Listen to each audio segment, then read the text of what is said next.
Hello out there in TV land. I hope everyone can hear and see me. We should be streaming on Facebook as well as on Zoom. In this new technological world, I think we got it straightened out.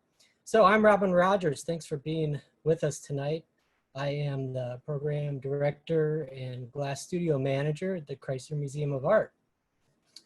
I'm gonna little overview of what's going to happen tonight. Hopefully there's a little something for everyone. I'm going to hopefully give you that have been to a performance before some fond memories to recall. And for those of you that have perhaps never visited the studio or been to one of our performances, something that might spark your interest and have you plan to come give us a visit in the future. I'm going to give you a little overview of studio programming, and then I'm going to talk about the history of the Third Thursday Performance Series and also what goes into that series. And then we're going to open it up to some questions, and I'm going to invite lots of my friends and colleagues who are waiting patiently with their microphones muted to have a little chat and discussion, and it should be fun. So I hope you all enjoy.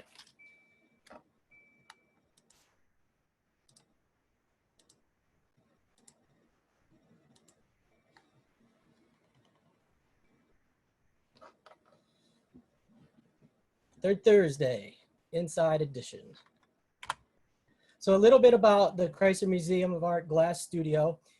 This is located directly across the street from the Chrysler Museum of Art in Norfolk, Virginia. It's on the corner of Grace and Duke Street. And I just want to tell you a little bit about some of the programming that we offer at the studio. So first and foremost, we have a free daily demonstration Tuesday through Sunday. That is when we are open to the public. We're currently not, but looking forward to reopening sometime before too long. This demonstration is totally free. And during these demos, we harken back to the collection. We might reference an object from the collection and recreate it, or do an experimental glassmaking process or anything in between. We also offer public classes at our studio, so you can come and try it out yourself. We offer short session classes and longer form classes for 5 years old and up. There's hopefully something for everyone there as well. We have a visiting artists series in which we invite world-renowned artists to our studio to work with our team, to make their work, and to demonstrate for an audience. And they also give a lecture while they're here. These artists are typically represented in the collection at the Chrysler. And we have some wonderful partnerships. We have partnerships with Old Dominion University, with Virginia Wesleyan University, with the Governor's School for the Arts, and with the Boys and Girls Club. And these are just some shots from some of those partners. On the right there, the building with the neon in it. The neon of the Governor's School for the Arts building was created by Governor's School students with one of our instructors, Hannah Kirkpatrick, a number of years ago. If you've ever been to the lobby at the CHKD hospital here in Norfolk, the giant fish are blown glass hanging from the ceiling. This is a work of art made by an artist named Thurman Statham, and he came to our studio and we realized this worked for him there, making all of these beautiful fish. But what I really want to let you guys know about is this studio assistantship program. So this is the heart of the studio. This is the backbone of the studio. This is our current crew, plus a few extra people. These individuals are aspiring glass artists who come to the Chrysler for 6 months at a time. They volunteer their time. They help us do everything from the demos to maintaining the studio to help TAing the classes. And of course, they're heavily featured in this Third Thursday Performance Series, which we're going to see here in just a moment. But I just wanted to point out that this is really the heart and soul of the studio. Aside from myself and just a couple other people, every single person that works at the Chrysler Museum Glass Studio has gone through this studio assistantship program, and they have a hand in just about everything that has built the place and made it what it is. And everyone you talk to after my presentation is also a graduate of this program. So the last piece of programming I want to talk about is the performance series. It of course is a Third Thursday. Happy Third Thursday, everyone. I hope yours is going as well as mine. We're having a great time at home. Looking forward to getting back into the space when we can see all of you and blow glass again and work with glass and do fun things. But this series has been running since late 2012, and it's a pretty special thing. There's glass performance happening other places in the world, but not at this regular pace that I know of, a series that happens every month like this. So what I'd like to do here is give you a little bit of history of the Chrysler Museum Glass Studio, if you don't know. In 2010, the museum acquired an old bank building, the one I described directly across the street from the museum. And here it is, the blank slate. And actually, if you're ever curious to see, this is what it looked like when it was a bank. It looks a little bit different right now. So they acquired this building, and some board members and some donors thought that it would be a great idea to turn it into a glass studio. And I think they made the right choice because it was been a really great use of the space. And one of the first things they did as the studio was nearing completion was hire an amazing woman named Charlotte Potter. Charlotte Potter's a very active artist who has a glass making practice as well as glass performance practice. So they hired Charlotte to be the first studio manager and program director. This is in 2011. And as I mentioned, she had background in glass performance. She is actually a co-founder of Cirque de Verre, which is a performance glass troupe. So when Charlotte was hired, I know they asked her, what are you going to do to the studio or with your programming to make us stand out from other glass studios around the region, around the country, around the world? And she had a vision of this performance series, bringing glass performance in and making it as regular as we do. So it's kind of, I know, on her brain from the beginning. And one of the early things that she did was hire a glass studio technician and assistant manager who, luckily enough, was me. So I was really happy to come on just before the museum, before the studio opened, rather. And it was a really great fit. It was wonderful to work with Charlotte. And I myself also had a background in glass performance and was really interested in the subject, and also very excited about the potential of starting a glass performance series. Now, I want to mention or point out that we by no means did not invent glass performance, or it's been around for quite some time. It's something that we kind of champion and have spearheaded and have tried to take as far as we can, but we certainly did not invent performance with glass. And I would say most early glass performances probably happened somewhere around this place, which is in Stanwood, Washington. This is Pilchuk Glass School, which opened in the early 70s. This is a place out in the woods where groups of glass blowers will gather and glass artists and teach classes, make work, and do, well, wild and crazy things, which were performances. And in the early days, artists like Buster Simpson and Tutsinski were doing performances around this place. One of the earliest pieces of performance glass in my mind is a really famous 8mm film made by the artist Dick Marquis. It's called The Chicken Movie, and you can find it at the Rakow Library at Corning if you're ever up there. But personally, I started blowing glass in the mid-90s, and there was this group called the B Team that I had only heard legend of. I never got to see the B Team in person, but this was a performance troupe. It was a group of artists who formed this group, and they would travel around to different university programs and different glass studios, doing performances and, you know, making incredible, memorable experiences for their audiences. And they were really an early inspiration to me when it came to glass performance. I was just so interested in what they were doing. And so I've always looked up to them. This group was, again, formed in the early 90s by Zesty Myers, Evan Schneiderman, Jeff Zimmerman, and there were other members such as Thor Bueno and Kate Rhodes. Throughout the course of their performances, they certainly, they broke more objects than they made, and that's kind of an MO at times in our studio as well. There are other contemporary glass performance groups out there, the Burnt Asphalt family, for instance, the Butter Eaters. We've actually been fortunate enough to have Burnt Asphalt in our studio several times to do performances. It's always so much fun when they come around. So what is the difference between a performance and a demonstration? There's a some people in the glass world that will argue that they're the exact same thing, that glass making is a very performative process in and of itself. And I suggest that every demo is a performance, but every performance is not a demo. And what I mean by that is the demo is focused on an object being made, the process that goes into it, and all focus is on that object. The audience wants to see the object successfully made. The team wants to see that object successfully made, and it's kind of all about that object. Whereas performance is focused on the experience for the audience, the mood, the atmosphere, the moment. And whether something is created or not is totally secondary. And if something does survive, it's a relic of the event. It's more about that moment. So now I want to talk about our performance series, the third Thursday.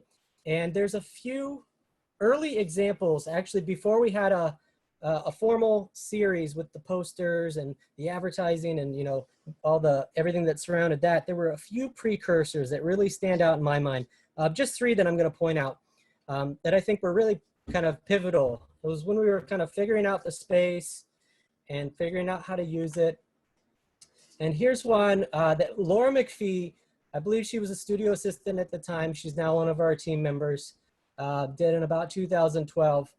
And it happened very organically, and it was really beautiful. She blew a moon, and you can see Ben Smith there, who's on stilts. He was the Sandman, and he put the magic sleep dust on the moon, and it went up in flames. It was a beautiful early performance in our studio. The next one I want to point out is Heather Sutherland. So this is Heather. Again, I believe she was a studio assistant at the time. Just behind her is Christy Todoritis and Hannah Kirkpatrick behind her. And then on the left is Charlotte Potter delivering some molten glass.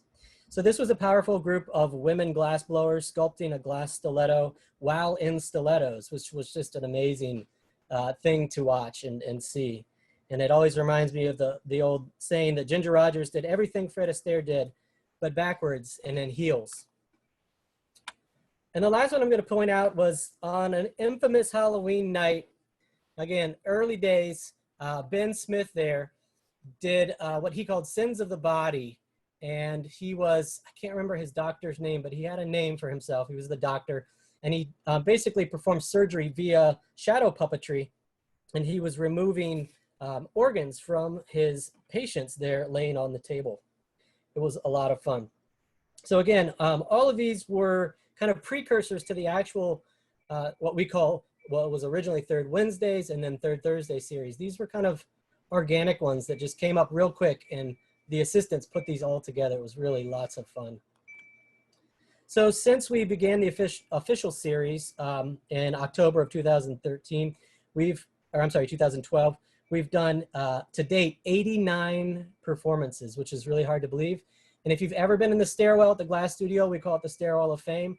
These are some of the posters from all of the performances. So 89 to date. So we often bring in artists or different collaborators from around the region or around the world. And on the left there, we had an engineer come down from NASA, and he brought some models and talked about some of their technology, which looped into our theme that evening. On the middle photograph is Michael Minchaka, who is a printmaker and film artist out of Texas. And we're going to see his Third Thursday, a little clips of that, or photos of that a little bit later. And then Luisa Restrepo from Mexico City on the far right, who also came in 2019.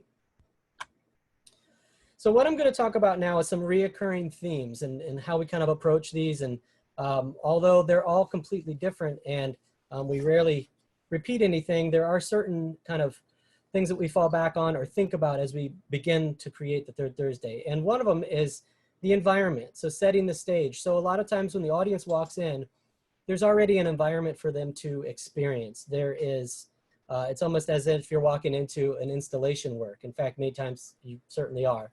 So over the years, we've had things such as a Greek temple or a paper city, a paper version of Norfolk. You can see the scope there, and you can see the Chrysler Museum of Art and many different attributes of Norfolk. You never know, you could be walking into an operating room or perhaps an abstract spacescape. This was a projection screen built out of white glass bubbles over the course of the evening. And for this piece, Josh DeWalls in 2014, we had frozen glass skeletons in these huge blocks of ice. And then throughout the performance, we were rolling the molten glass on the ice and pouring molten glass on the ice and revealing the skeletons inside. And we're gonna see some more pictures from this performance a little bit later. And then Flock the Optic, which is a collaborative group. We love it when they come to town. They love to take over the space. And again, they turned it into an installation. You can walk around the space. There's so many things to take in. Even before the performance starts, you're already in it. And they really consider all those aspects. Here's some views from the studio assistants just last December, as well as a collaborative piece by James and Kim from 2017. And Ben Wright back in 2018, the beautiful set that was built. Sometimes the set and the mood even extends outside. So you can see here, this was Hank Adams' piece from 2015. Before people even came in, the mood was being set. And then in this photo, you can see the curtain being raised. So we were revealing the stage by burning away these filaments of yarn. So costuming also plays a big role in the performances.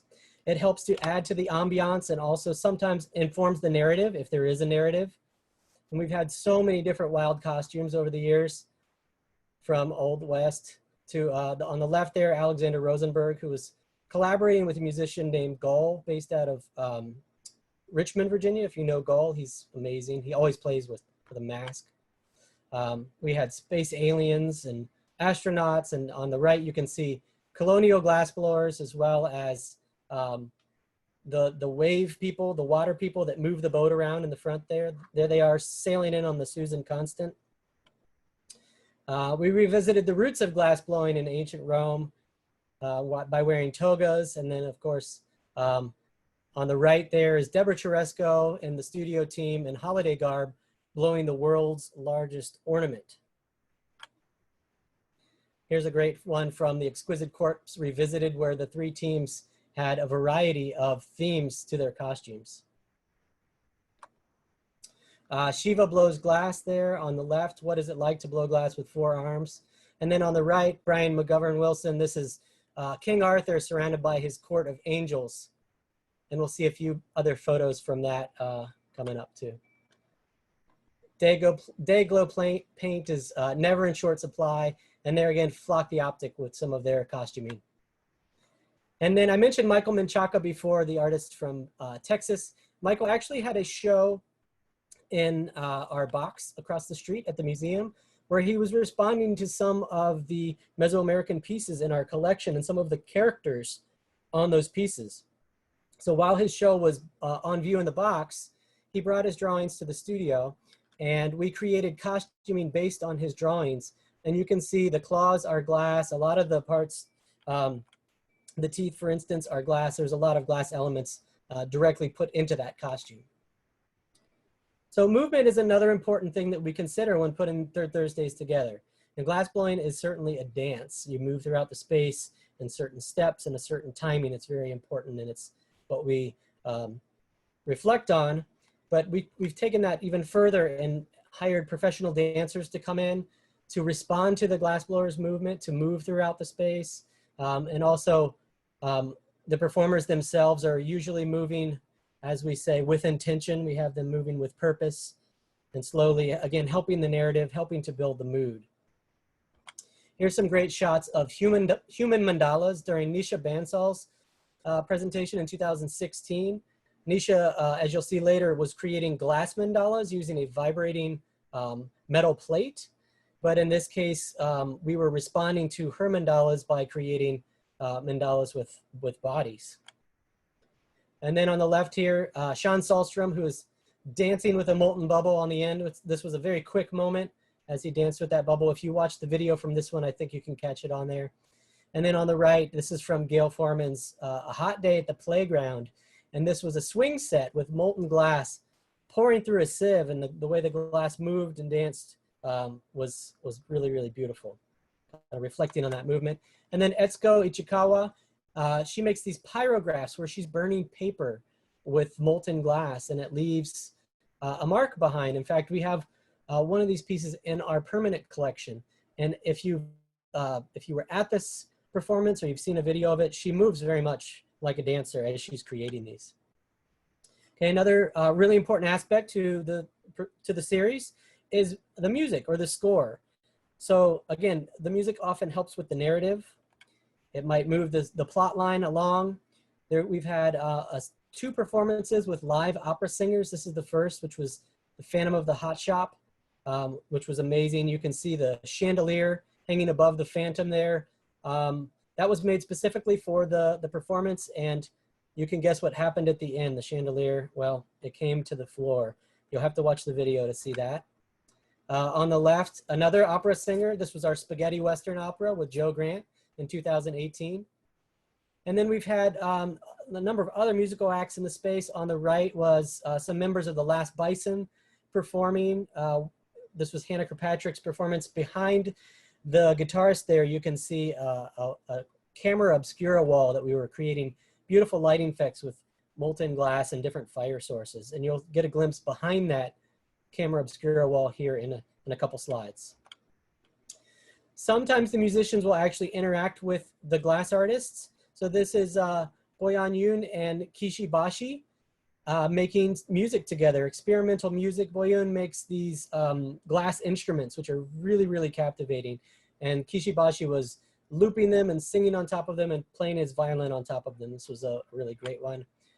And other experimental glass instruments, you can see Mark Zerpel there on the right, playing a long tube with a reed on it. It's a horn, basically, made just out of glass.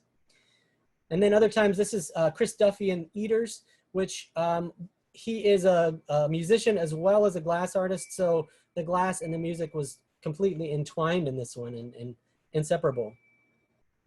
And Angus Powers here creating these horns. He was actually able to stretch these tubes and open them into horns, allow them to cool down in the open air, and then they could be played by the end of the performance, which is kind of mind-boggling if you know much about glass, but it was able to be pulled off this evening. Okay, another aspect is the theater. I mentioned before, Brian McGovern Wilson portraying King Arthur, also channeling Indiana Jones there. So if you've hung around many glass blowers, many people get obsessed with making glass goblets, making the perfect goblet that's straight, that's thin, that's the right proportion.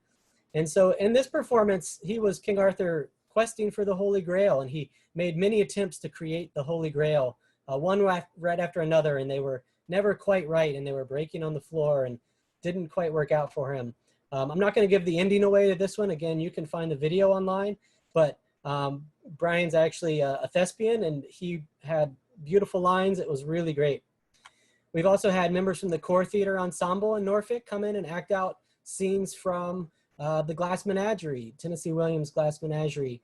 And of course, while they were acting out the scenes, the team was sculpting glass unicorns and little glass trinkets. And there was a large unicorn head that was made, which again, if you know anything about the Glass Menagerie, at some point in that play, there's some glass that breaks. And this was a great one, having the Push Comedy Theater come in and bring comedy to the hot shop. On the left there, we were making sound effects for an improv bit that they were acting out. And on the right is Brad, the janitor, that was gonna have to deal with this flaming mess of molten hot glass. Returning to the Phantom of the Hot Shop, more thespians. These are untrained actors, I will say, but Philip King there on the left did a really great job as our Phantom that evening. Okay, participation. Audience participation is not always necessarily an element of our Third Thursdays, but sometimes it is. And in this piece, Anjali Srinivasan and Dr. Kevin Patton were pulling glass stringers and then allowing the audience to come in and weld them together. And throughout the course of the evening, they built this labyrinth of stringers, and it was really beautiful, and it was a group effort. And you can see every participant had guidance from our team members, so they weren't you know, burning themselves or anything. It was very, very safe, but it was really magical. And then at the end of the evening, everyone kind of took turns going into the space if they wanted to. This is one of my most favorite moments of Third Thursdays, especially from the crowd participation aspect. These are the Jamestown glassblowers. They came down from Jamestown, where they work every day, and they were just having a bit of fun, and they were dealing with some of the issues that glassblowers would have had to have dealt with in Jamestown in 1608, such as starvation, illness, and terrible weather. So in this photo, you can see Eric is at the bench there trying to make a piece of glass, trying to blow glass. Meanwhile, the audience on the left was all given squirt guns, and they're trying to impede him from doing that. And if you've ever seen hot glass get hit with a squirt gun, it sizzles, it cracks, and eventually, you know, his piece could fall to the floor. So it was too much fun. Sarah Gilbert in 2014, during this piece, she was taking molds off of very brave audience members' faces. The mold material was what's called alginate. It's what dentists will use on your teeth. But then she was using those impressions and then creating molds that she could blow glass into and then create these corporeal vessels with those impressions. Here's one, Sam Gear, 2014, where the audience could, on the left there, turn a crank, which turned a wheel, and the team members were bringing glass over, so they were basically making fiberglass. And then on the right, if you've ever made an ornament or any glass object at our studio in one of our classes, you get to blow through a little blow hose to inflate it with your own breath. Well, if you look at the apparatus on the right there, I think there's 4 or 5 blow hoses, and there were 4 or 5 audience members all working collaboratively to blow up this enormous bubble of glass into that metal frame you see there. And our most recent Third Thursday, which was just in February, this is Susie Peterson's. It was all about sweets and candy, and there was some audience participation. She had a, you can see a very large cake that everyone got to decorate, and this was a really, really fun and sweet one. So phenomenon. We like to highlight phenomenon during these Third Thursdays. There's many phenomenon that come along with glass. On the left there, a performance by Leanna Quaid and Kay Dart, pouring molten glass into a tub of water. It's really incredible how the glass reacts. And then the next from the left is Susie Peck's performance called The Feels, where it was a very sensual performance and exploring the sensuous qualities of glass and how it stretches and moves. And then the next 2 photos are from Jocelyn Prince. On the left there, that's the thing that everyone laying on the ground is looking at. And this is called Pepper's Ghost. It's actually a theatrical kind of trick that they used to use, I believe in the 1800s, where a pane of glass is suspended and a light is cast up onto it to create basically a ghost on stage or an apparition. And in this case, that light was being projected up. That light is a pool of molten glass in the shape of a person. More phenomenon. So this was a beautiful part of Flock the Optic, where we cracked this egg open and there was this mysterious smoke and fog coming out of the inside and bubbles as well. And then glass itself just has so many phenomenal qualities. Its stretchiness, it's taffy-like. This is from a recent Third Thursday with the studio assistants in 2019. And we also explore things like reflection, refraction, shadow, optics. On the left there, Micah Evans, that disc was spinning around and those shadows were creating a topography on the sheet, and it was a beautiful moment. And on the right, this was a piece that was Hannah Kirkpatrick's piece. I kind of tacked on the end. We brought this geodesic sphere out and had Kishibashi plays violin inside while this spun around, and with the smoke in the room, the reflections were going everywhere. I mentioned Nisha Bandsaw. So the human mandalas that we saw earlier, that's the metal plate I was describing. She vibrates it with different tones, and as it vibrates, the glass moves into these patterns, as you can see on the right. And then what she does is she'll have a piece of glass on top of that metal, and then she'll fuse it down in the kiln to permanently adhere those mandalas and patterns to the glass. On the left there, Aaron Pexa creating these puff balls with smoke. Blown glass with smoke bombs inside, really beautiful effect. And another shot from Susie Peck's The Feels, exploring the sensuality of glass, and in this case, honey, and the similarities between molten glass and honey. Some more optics and the beauty of shadow play. And in this piece, Justin Ginsburg, this was actually one of my favorite pieces as well.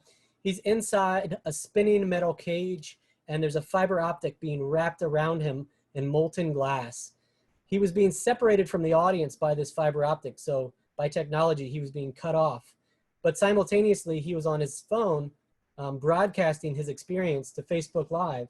So everyone in the audience was sort of experiencing what he was, but also with a layer of a barrier of that, the technology and the optics and the fiber optics, and it's a really beautiful performance. And then when we saw the members of the Last Bison and that backdrop behind them, the camera obscura, so this is Hannah Kirkpatrick, and you can see on the left the team members with light sources behind them, moving them around, creating the imagery that we saw on the other side. A really beautiful phenomenon. Now, glass always plays a role in our performances. Usually molten, maybe not always molten, but it's ever present. It's really what inspires us probably the most. So here's the molten glass going on the ice and stretching and flowing. It's just such a beautiful material in and of itself. We can't get enough of it. And a lot of the inspiration from these begins with the glass. Laura Donifer there on the left from 2016. Another shot of Deborah Cheresco. There's often many feats of glass blowing. So there's a lot of coming together of skill and intention and working hard to create a group project. Both of these are from what we call the Exquisite Corpse. We did it once in 2013 and again in 2018. More glass, in this case, not hot glass, but the chandelier I mentioned that was created for the performance. And on the right, Christopher McElroy's performance, where we were hearkening back to a bootleg still in the 1970s, somewhere in the mountains in Western Virginia. And we made all of these still parts as a set for the piece. Michael Minchaka's sculpture of his Chihuahua, which was going on during the piece. And there's a view of Jocelyn Prince's body getting filled with the molten glass. It was an impression that we had someone lay down in the sand and make that impression. And now spectacle. If you've ever been to one of these Third Thursdays, you'll know that they often end with a bang. I will say that all of our Third Thursdays and all of the effects are well rehearsed and tested. Safety is always first and foremost in our minds. But there's often a culminating moment that turns into a spectacle at the end of these. On the right there, Ayaoki, this is 5 colored bubbles of glass being inflated inside a clear bubble of glass. All of those bubbles, including the clear bubble, are well over 900 degrees.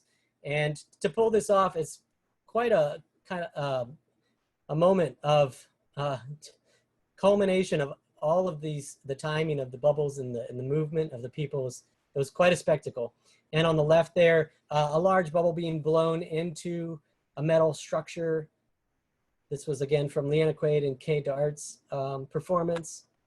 Aaron Peck said those puffballs we saw earlier, well, this dragon came out and was breathing fire, or rather breathing molten glass down on the puffballs, and they were breaking open and letting out that beautiful smoke. This is an experimental blow mold, which was the finale of James Akers and Kim McInnes's piece from 2017. And Heather Sutherland, who we saw sculpting the stiletto earlier on, this is her walking across a runway of molten glass with some wooden clogs that she had made and tested. And here we see Jennifer Detliffson, who is freeing herself from this cage of metal and glass. Again, one of the finales, or near the finale of her performance from 2019. Laura Donifer's performance, if you've heard of Burning Man, this was like Burning a Woman. We made this effigy throughout the course of the evening, and then at the end, she went up, her arms went up. It was a spectacle. And Josh Jawal's piece, this glass cage you see, he worked on this cage for months prior to this performance. He spent, I don't know how many hundreds of hours. It's all handmade, hand welded glass rods. And at the end of the performance, he was stuck inside the cage of his own making. And you can see he broke his way out. It was kind of a liberating moment. And that Paper City I showed you earlier, well, Andrew Erdos's monster came along and burned it down to the ground. But you can see underneath the paper, there was a glass substructure that we had created, and it was a beautiful moment. So often at the end, it turns into a dance party. And if you've ever been there, I hope you've experienced this. It's lots of fun. The team will usually start dancing and rejoicing, and a lot of times we'll invite the audience out onto the floor. And that's how they usually wrap up. But then what happens? So we've created this beautiful experience. About 120 people can make it in the building, and that's it. So it's a really special experience. Nobody really knows what it's going to be like, and I hope it's memorable. But we don't really want it to end there. So if you've ever been to a performance, you may have seen these fine folks working their way around the floor throughout all the chaos with their cameras. So on the left, there's Eckerd Wheeler and Ashley Berkman on the right. Eckerd's been our photographer and videographer from the beginning on these. So he captures all of the action in stills and in video. And he then takes all that and creates the video that we put out. So if you want to see the archives, they're all available online, and you can still experience these performances through Eckerd's videos. And Ashley's been helping him take the still shots for the last couple of years as well. And they're both incredibly talented at capturing these events. In fact, pretty much all the photos that you've seen this evening have been from either Eckerd or Ashley. That video archive is available online, and we'll share a link with that so you can access it. Of course, the posters live on. We have the artists sign the posters, so this becomes ephemera, part of the memory of what happened, part of the relic that's left behind. And actually last year, we had an exhibition of some of the relics from Third Thursday, some of the videos, some of the photos, and some of the relics. And this was at the William King Museum of Art in Abingdon, Virginia. And it was a really great kind of celebration of the performance series and what we've been doing here. I'm gonna just leave with this final shot. Again, this is the last Third Thursday we did, which was in February.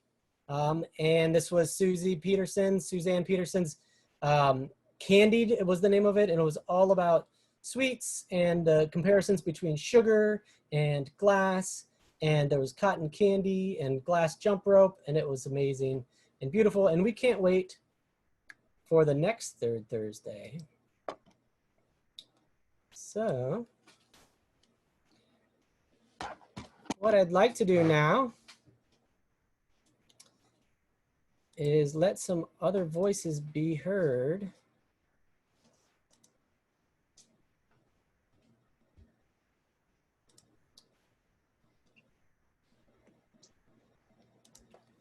And maybe some video. Yeah.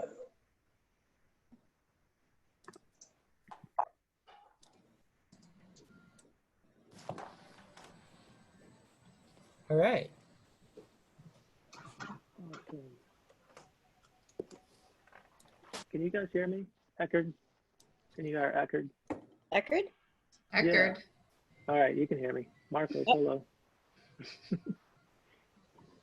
And at this point, we're open to questions, Here I am. discussions. We'd like to talk about some of our favorite moments, perhaps, and get any feedback from anyone that's out there in TV land. What's up, you guys? Hey. Hi. I missed y'all. It's good to see everybody. I know, we miss you.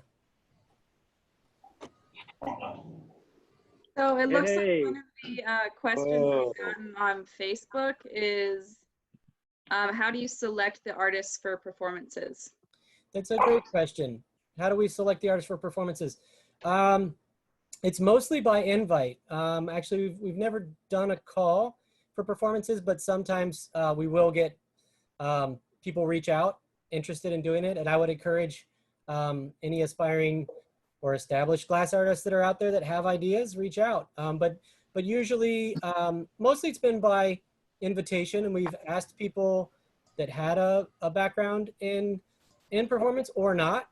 I mean, for instance, Michael Minchaka, who was exhibiting in the box at the museum, he had never had any glass experience, but he was totally willing to come in and collaborate with us, which was fun. And we love that variety of different experiences and talents and ideas coming in. That's a great question. So we're open to questions. If you're on Zoom, there's at the bottom of your screen, there's a little thing that says Q&A. You can ask questions in there. If you're on Facebook, you can ask questions in the comments. Cool. So what color glass is the hardest to make? Red. Ruby red, from what I understand. What do you guys think? Special dense black. Special dense black. There's a Oh, movie. that would be the hardest to work with. Is that Betty? There's a movie called Heart of Darkness, which is about a formula for ruby red glass, which is passed down from generation to generation. And it's not written down, and then the only person that knows it dies. And the whole town of glassmakers is left in the lurch because they don't have the recipe for the ruby glass. What's it called?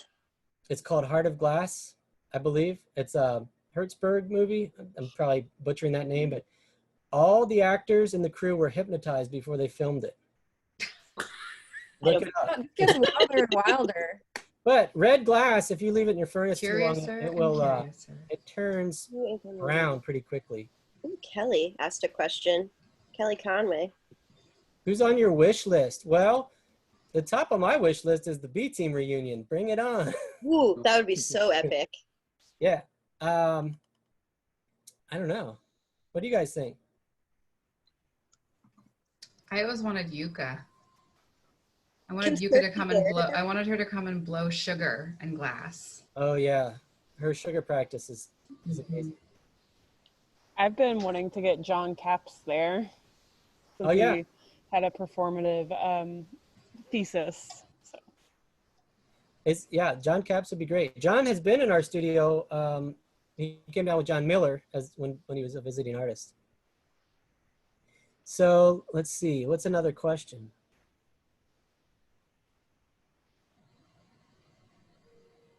Have y'all been coming up with ideas for what you'd like to do once things are back to normal? What do you guys think? For third Thursday? Sure. Is there a schedule already planned out, Robin? It's obviously been shifted, but do we have some still on the books? We do. We tend to book them about 6 months out. Oh. What happened? Uh-oh. Time's up. No, we're I viewing. think Josh is sharing his screen. Josh, you gotta stop sharing your screen. Okay, I fixed it. Okay. Yeah, typically we book about 6 months out. I don't know, I've got some ideas, but anybody else have any? Got some wild ideas. Well, yeah, Christy's on the books for a third Thursday. Yeah, Coming up all this right. fall. Cute. Some Oh, yeah, witchcraft. Betty is too, yeah. Yeah, Witchcraft Third Thursday sounds great. Somebody asked a great question about how long we spend planning the third Thursdays. That is a great question, and I'll answer that. Some of them, months and months and months. Some, especially more in the early days, 48 hours? I don't know, we've pulled some together, some of the early ones, pretty quickly, but usually it's pretty well worked out. And a lot of times, especially when we're asking an artist that's not necessarily performative in their practice, they'll come to us with a seed idea or a basic idea, but then we'll help develop that idea. If I remember correctly, like Andrew Erdos, he makes these monsters, which you can kind of see burning down the city. And he kind of thought, oh, I'll make one of the monsters and make it breathe fire. But we were like, well, how about we make a paper city and we burn it down? And we kind of helped them develop that idea. So it's always a collaborative process. And like I said at the beginning of this, there's so much talent and creativity and everything that goes into this from the guest artist to every single person on the team, that it's such a team effort. And that's the only way it would work.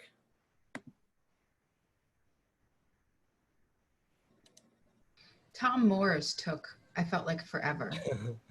Tom Moore's had a lot of costuming and wow. Yeah, paper mache costuming and backstory and practices. We haven't talked about safety at all. I feel like that comes up a lot. Yeah, like I said, safety it's really, really important. there's times, Susie did one. I didn't have a picture of it, Susie, but she had like 50 pounds of marbles, I think it was, and a piece of pantyhose that were supposed to like break and drop and bounce. And it was a really beautiful effect. But when we tested it, it bounced like straight into the audience, or where the audience would be. There was no audience, just chairs. And so we realized, okay, we need to build a plexiglass, kind of chimney thing to keep the bounce from going berserk like that. So there've been a number of effects where we've had to test them out, make sure they're safe. There's always a garden hose on and ready to go, pretty much always, because it's really, really important. And there's a comment, and thanks, Lisa, for adding this. Heart of Glass is the movie that I was referencing. It's produced by Werner Herzog. Check it out. Hey, Sarah, can you make a butterfly themed show for a third Thursday, but no donuts, question mark? It's an inside joke, but working on it. I really enjoy Steve's question about if the mobile studio has ever done a performance, which something in the water would have happened. Right, yeah, we had some plans for something in the water. There is a link on YouTube. A number of years ago, Charlotte was asked to give a TED Talk in Richmond, Virginia. And I was lucky enough to get asked to do it with her, or she asked me to do it with her. Thanks, Charlotte. And I was terrified. I wanted to do it with you so badly. So we went up there, we gave a TED Talk about performance glass, which was great fun. And there's a video somewhere, but we had the mobile glass studio outside and we did some performative stuff as well. Were you there, Christy? I can't remember. Mm-hmm. Me and Hannah were there. Yeah, me and Julia were the backup team. Charlotte's bottled emotion piece, and we made it rain glass, and some performative stuff. And Robin, we brought the mobile glass studio up to Grand Point North. Oh, we did. Borrowed, I thought. Didn't we borrow? No, we never brought mine, but we rented one. You and I did. That's right. Yeah. Bottled a lot of emotions. Moon Rover, and we did some really performative stuff there too. Yeah. And during the gas conference, the Three Ring Circus was mobile studio, and there was Block the Optic did one there, as well as maybe some others. Oh, They did. That was a culmination of 3 mobile studios kind of put together for gas. Shout out to everybody that's attending the gas conference currently. Yay, gas. Robin, do you think you could give a brief synopsis of the gas conference and what happened here for people who may not know who are watching? Oh yeah, the gas conference in 2017. Shoot, and I was totally going to mention that in my talk. I forgot. So the main theme of the conference in 17 was performance in glass from the edge. We had, and there were several co-chairs. So it was Charlotte and Diane, our glass curator, Diane Wright, who's now up in Toledo.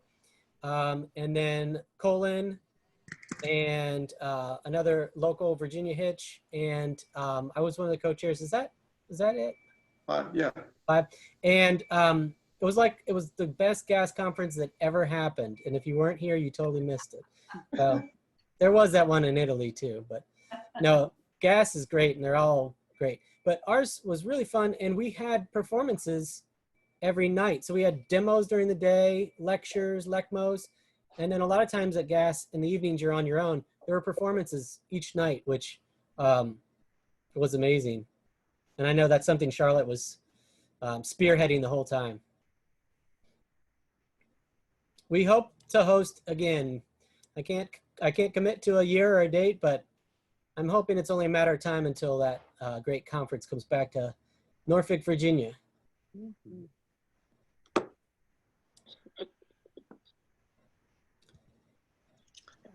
I've got a comment, Robin, following up on your remarks, where you said what happens after it's done.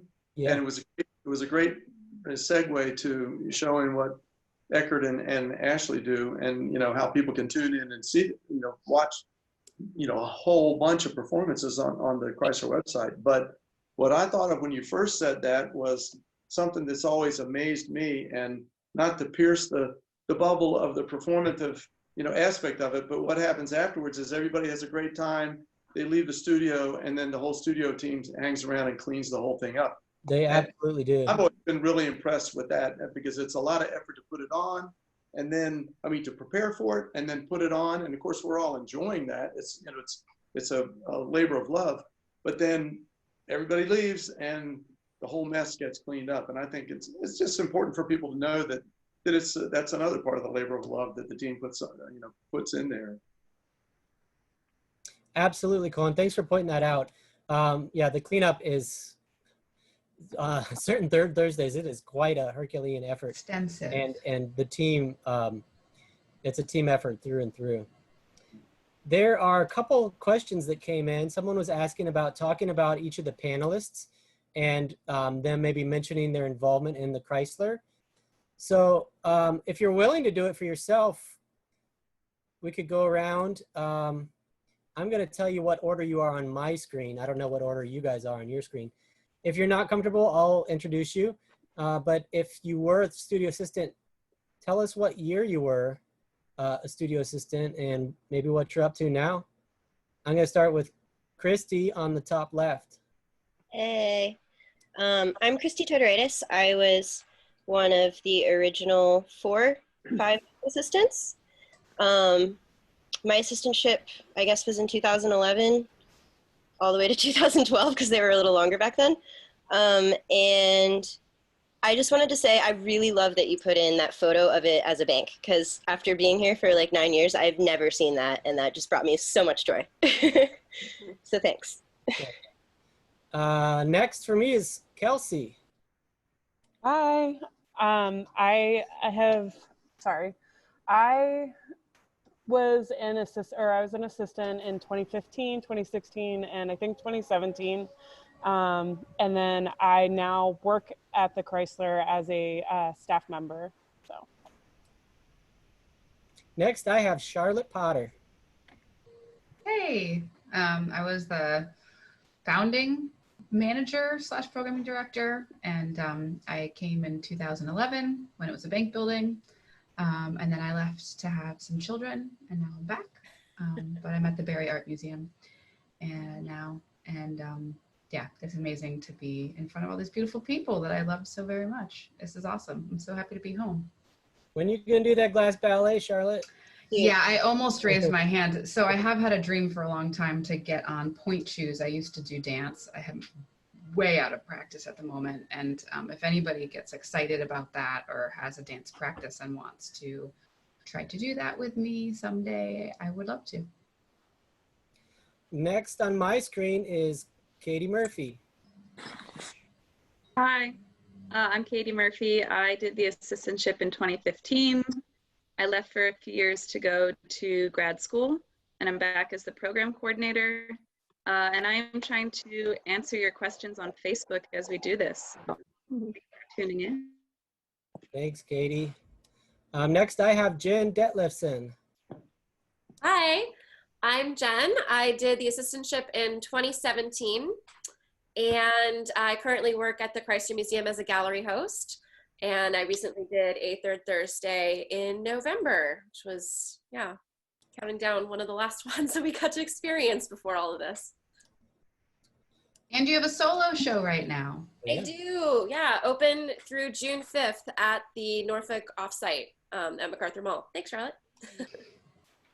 On my screen, I have Sarah next. Hi, I did the assistantship in 2015. And I help teach the public classes and the partnership class we have with Old Dominion University right now, hopefully. All right, thanks. I have Laura next. Hey guys. So I started back before the Chrysler had the performances, so what, 2012, I guess. And I was just really lucky to be a part of this encouraging atmosphere of just collaborating, and it's just been really a crazy, wild ride. It's been really good. Right now, I'm just an instructor at the Chrysler Museum, and hopefully we can see you guys in the space soon. Yeah, thanks, Laura. Laura's was that Sandman one with the moon and Ben jamming on stilts. And next on my screen is Stacy. Hi, I'm Stacy. I started as an assistant in 2017. I teach fusing classes. And I currently work with all the recycled and reclaimed glass that's discarded from everyone. So shout out to everyone. Thank you so much for all your waste materials, and I try to put them to good use. All right, thank you. Betty is next on my screen. Hi, everyone. I started out as a student of ODU, and Robin was my first professor in 2015. So I've been hanging around the studio ever since, and I finished the assistantship last year, and now I'm a staff member. Woohoo! I have Susie Peterson. Hi, I started the assistantship for the first time in 2015 and then again in 2016 with finishing school in between those two. And then I was hired on as an instructor in 2017 and I've been here ever since. Happy to get back, or excited to get back. Next, I have Ashley. Hi, I'm Ashley. I started as like a fan. And I was working with a band at that time and like got to know Charlotte booking the band for the Third Thursdays. And then in 2017, I did the assistantship as like the community artist. So you guys bring in an artist that's not necessarily a glass artist to sort of add I don't know, a dueling perspective, I guess, to it, which is really cool. It really pushed my practice to a different level. And then that's also when I started assisting Eckert, shooting the stills during the Third Thursdays so that he could really dig more into the video. And I love doing it. It's really fun. Everyone is a new, different challenge with the lighting and things blowing up. Like, I like to say they're like monster truck rallies for artists. And I only like, there's lots of like moving around and like, you don't want to get anyone's way. You're trying to get the shot. You don't want to get burnt. You have one eye closed. I only ate it at one show. It was like, what's his last name? Che was here. He was making the big thing, and you guys were putting the thumbs on it. Yeah, I almost hit you.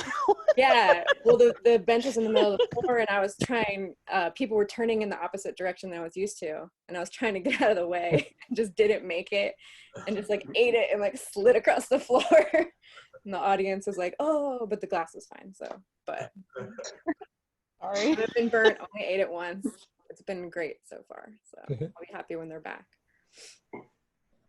Next, I have Eckert. Eckert, thank you so much. You make us look so good. Thank you. Thank you. Yeah, thanks. I'm the video guy. I'm the one who gets in your way sometimes. Trying not to get burned. But yeah, I usually take videos, and I used to take stills as well. And thank goodness Ashley took over for that, so I could just do video. But yeah, it's been great working with everybody. Yeah, you do incredible work.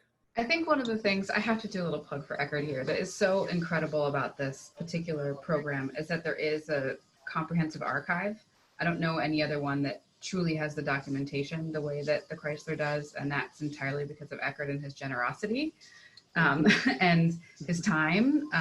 And so if you haven't checked those out, they're just incredible. They're going to be such an incredible resource for researchers for years to come, and it's totally because of your dedication. So thanks again. Absolutely. I have Colin next. Hey, I'm Colin.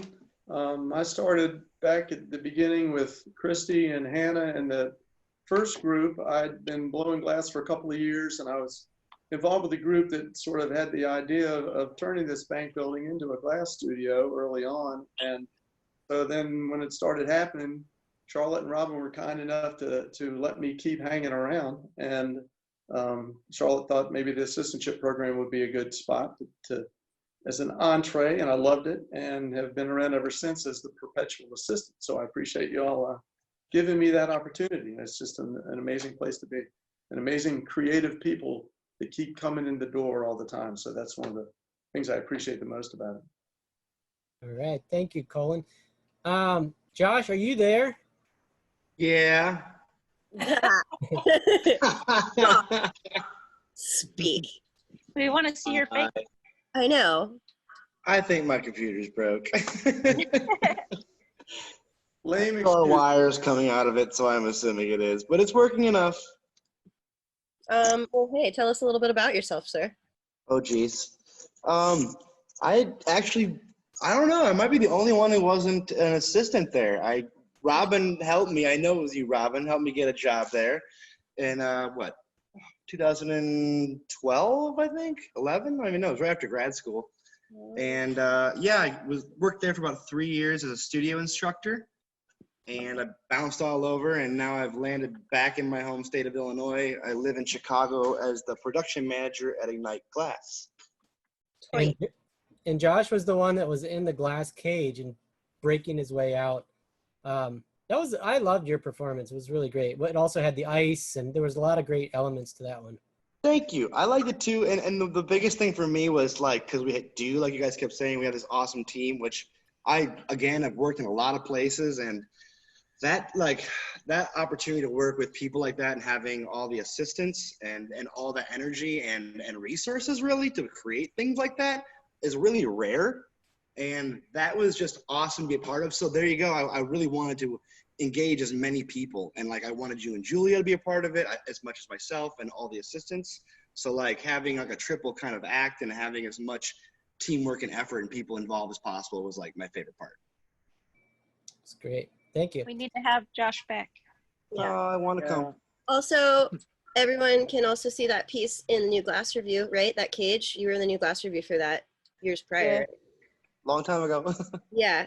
And I just want to tell you that I really loved that performance. It was one of my favorites to be a part of. Obviously, there were bones, but. Oh, thank you. Yeah, miss ya. Miss you. Next, I have Hannah Kirkpatrick. Oh. Hi. How many Third Thursdays did you do? Me personally,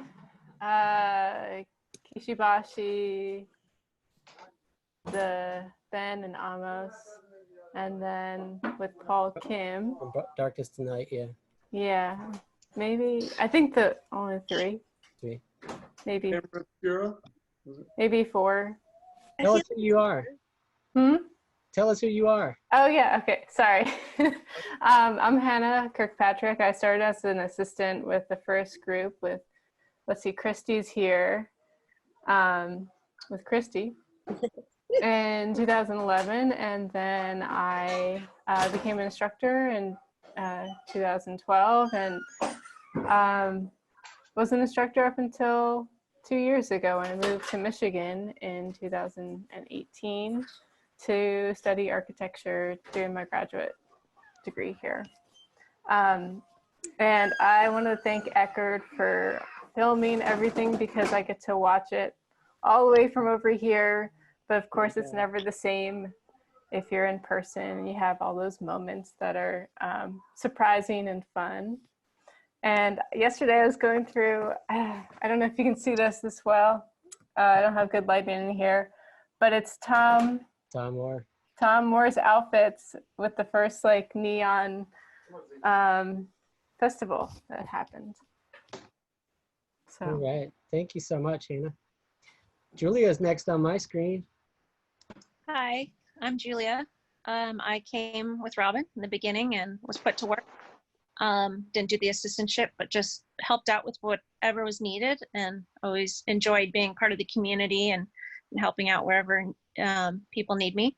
And I've been teaching the Virginia Wesleyan University class since about 2014, and just teaching at the Chrysler and enjoying being part of the Third Thursdays whenever I'm needed. So it's great being part of such an amazing community, and we have a lot of fun. It's a lot of work, but a lot of fun.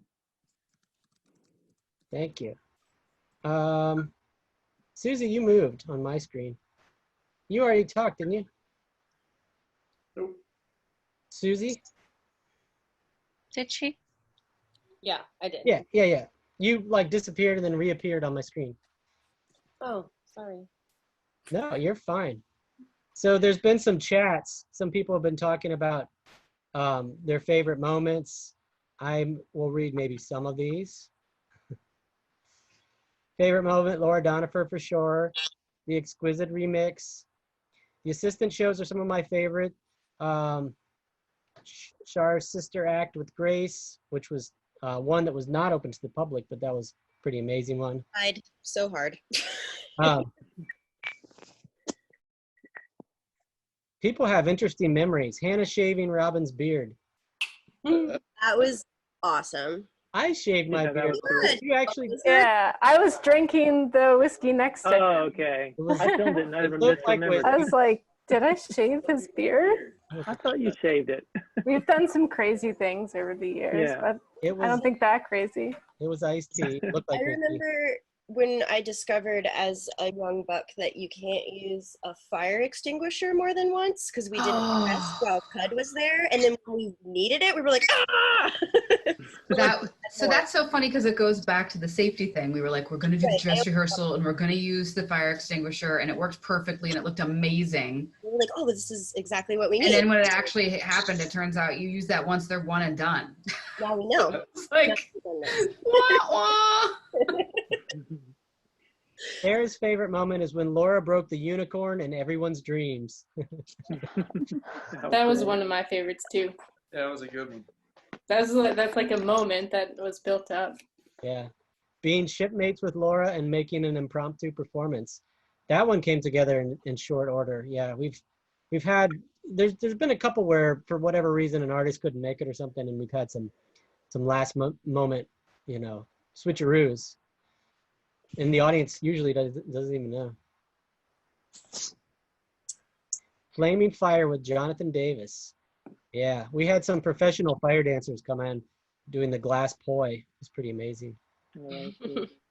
Robin, what was that one where you and Julia had to come up with an idea off the shelf real quick? It was not too long ago. Yeah, that was the That was mermaid. really good. The mermaid. Yeah, that was robot. awesome. Yeah. Yeah. That's when they were shipmates too. Yeah, there was some really That's good it. costuming, and there was a lighthouse, and that one was pretty quick. The one that's behind Susie right now, those cards, that was like an Alice in Wonderland one. Oh yeah, pretty quick. that was a good one.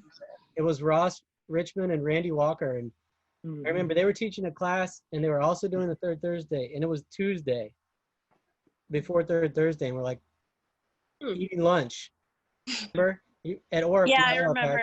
We came up with lunch, the idea at lunch. and like, let's do Alice in Wonderland, and like at Istanbul, that's where it was. 2 days later, great performance. We're like, we need a deck of cards, and it was all hands on deck, and we made these giant cards for people to wear. That was my first third Thursday. No. Nice. Just trying not to start on fire with my giant card. You should keep hair in that photo too. What? I mean, so that first, or I forget what it's called, but the one where Ben was a mad scientist when it was third Wednesday.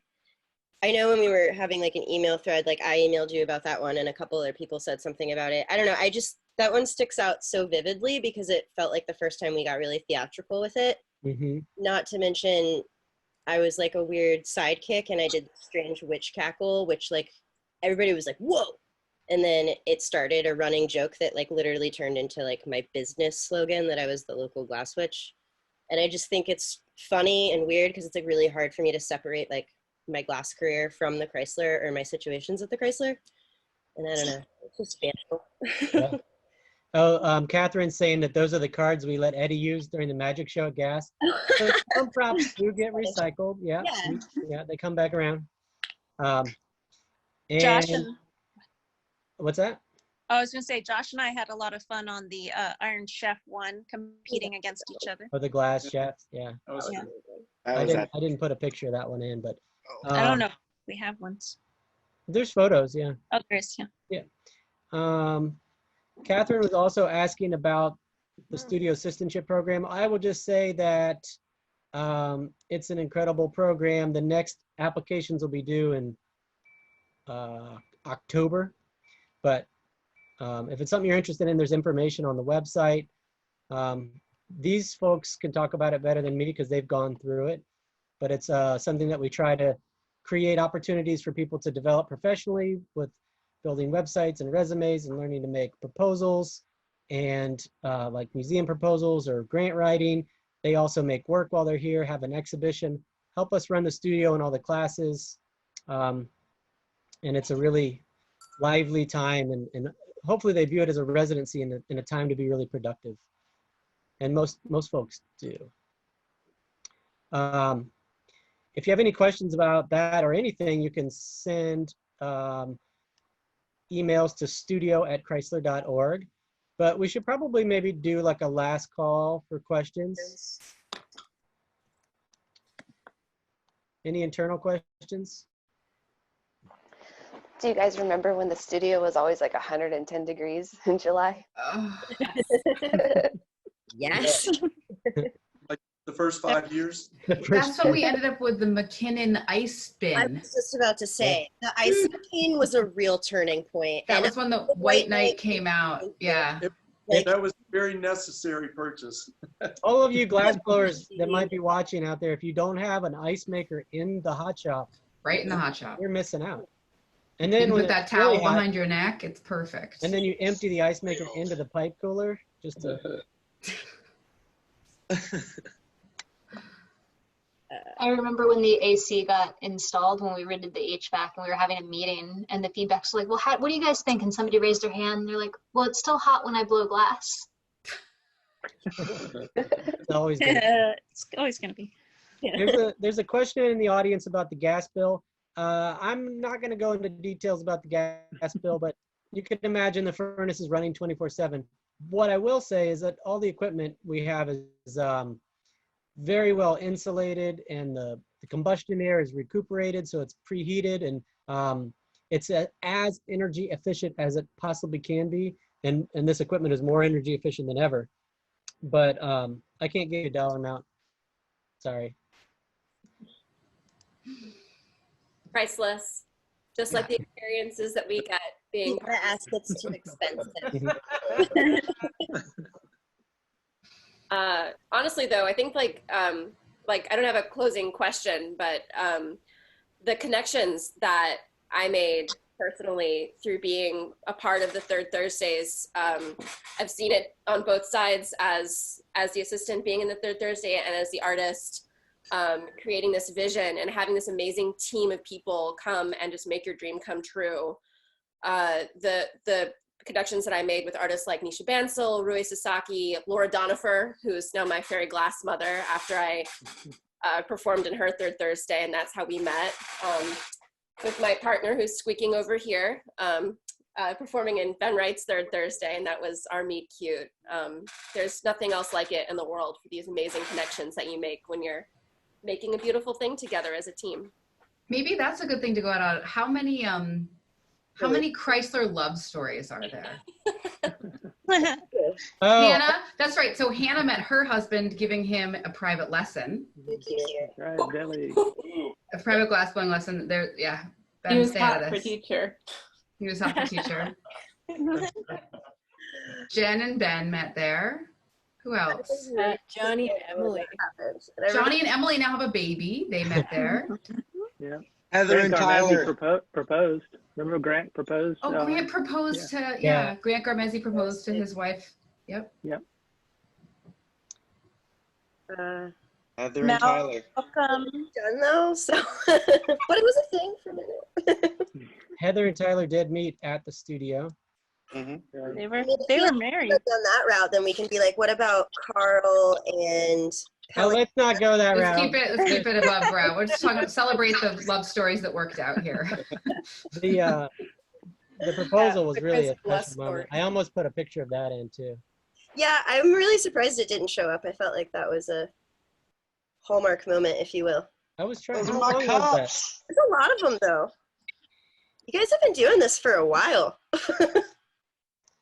When I did the collaborative performance with Luisa and Elena, they were very impressed with having all this at their disposal, all these people helping and having, whatever they needed to make their vision come true. And I definitely agree with Jen on, I think that a lot of artists are, very happy with coming in and doing performances and having everybody working hard to make it come true. That's what we do. We make artists' dreams come true. I can't remember. There was another institution that we did a residency at, and they said that we don't like to say no to artists, and I was like, that's awesome. Like, don't say no to artists. Let them do what they want to do.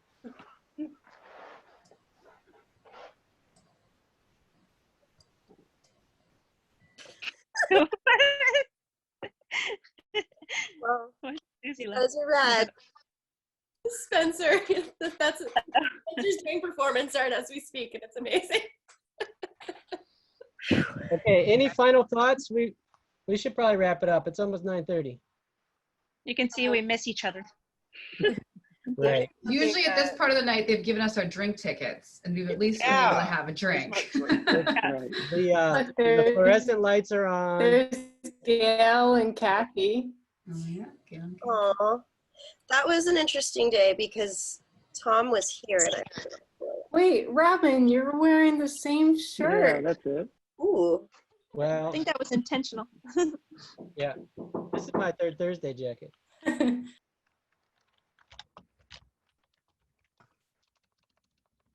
All right.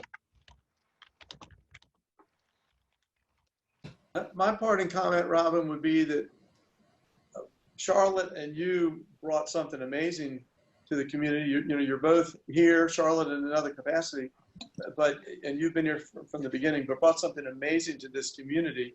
And I don't think we'd have the neon district. I don't want to step on anybody's toes or anything, but if it weren't for some of the things that were going on at the glass studio, the energy that was happening, and a number of other things got spawned from the Chrysler Museum Glass Studio. So you guys deserve a lot of credit for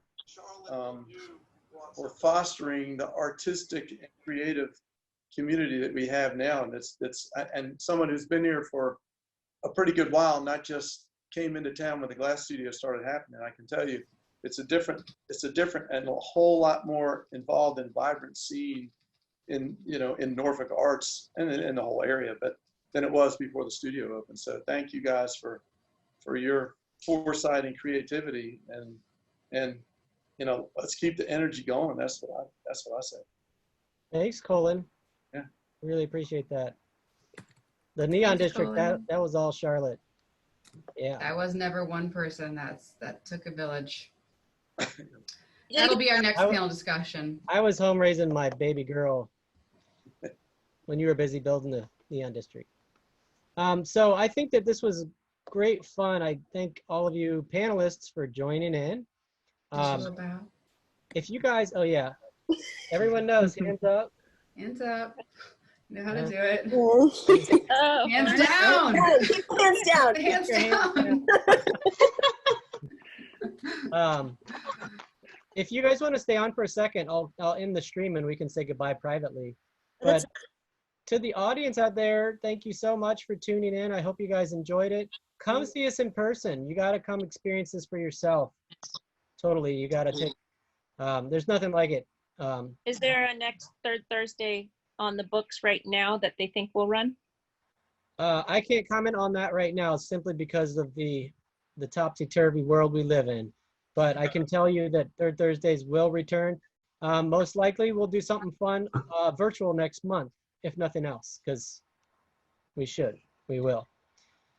And So, you can find us on YouTube in the meantime. I can film it, Robin.